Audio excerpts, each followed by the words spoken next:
सब केहू के जय भोजपुरी जय भोजपुरिया। हम माया चौबे आज सतीश भैया के वैवाहिक वर्षगांठ पर सादर सहित हार्दिक बधाई देतानी और हम एगो गीत लेके उपस्थित बानी रउरा लोग के सामने, जौन की दुअर पुजाई के समय ई गीत गावल जाला। तो सुनब जा। आपना खोरिया बहाराए जनक बाबा,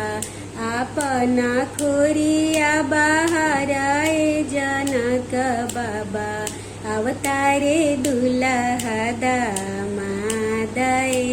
लाला, अवतारे दुल्हा दामादाए लाला, बैठे के मांगे दुल्हा लाल गलाई चाहो, बैठे के मांगे दुल्हा लाल गलाई चाहो, लड़ने को मांगे माए दानाए लाला, लड़ने को मांगे माए दानाए लाला, बियाहे के मांगे ले बेटी हो सीता